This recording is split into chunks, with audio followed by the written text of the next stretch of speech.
Bonjour à tous. Bienvenue sur notre chaîne, où nous explorons les affaires criminelles les plus mystérieuses et intrigantes de l'histoire. Aujourd'hui, nous allons plonger dans le cas du cheval ensanglanté et du meurtre de Charlotte Hill, une affaire qui a secoué la petite ville de Winfield. Cette enquête a tout ce qu'il faut pour captiver notre intérêt, un crime brutal, des pièces à conviction incohérentes, et des suspects intrigants. Les détails que nous avons découverts sont incroyablement troublants, et nous sommes impatients de les partager avec vous.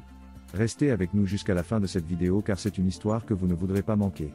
N'oubliez pas de vous abonner à notre chaîne, de liker la vidéo, et de laisser vos commentaires. Maintenant, commençons. Salut les amis. Aujourd'hui, nous allons parler d'un sujet qui a secoué la ville de Paris, l'affaire du meurtre de Charlotte Hill. Cette jeune femme a été retrouvée morte dans son appartement, avec des traces de sang sur son cheval en peluche préféré. Les enquêteurs ont travaillé sans relâche pour résoudre cette affaire mystérieuse. Les premiers éléments de l'enquête ont révélé que Charlotte avait une vie apparemment normale et qu'elle était aimée de tous ceux qui la connaissaient. Cependant, des témoins ont rapporté avoir vu un homme rôder autour de son appartement la nuit précédant sa mort. Les enquêteurs ont donc commencé à chercher des indices pour identifier cet homme mystérieux. Au cours des semaines suivantes, les enquêteurs ont interrogé plusieurs personnes et examiné minutieusement chaque recoin de l'appartement de Charlotte.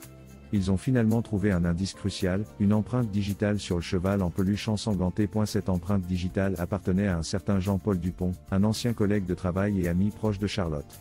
Les enquêteurs se sont alors concentrés sur lui et ont découvert qu'il avait eu une dispute avec elle peu avant sa mort. Jean-Paul Dupont a été arrêté et inculpé du meurtre brutal de Charlotte Hill. Il a toutefois nié toute implication dans cette affaire sordide. Malgré cela, les preuves étaient accablantes contre lui, son ADN correspondait aux échantillons trouvés sur le lieu du crime et il avait été vu rôdant autour de l'appartement de Charlotte la nuit précédant sa mort. L'affaire du meurtre de Charlotte Hill a finalement été résolue, mais elle a laissé une empreinte indélébile sur les habitants de Paris. Cette histoire tragique nous rappelle que le mal peut se cacher derrière un visage familier et qu'il est important d'être vigilant en tout temps. Nous espérons que cette histoire vous a captivé autant qu'elle nous a captivés. Restez vigilants et prenez soin de vous.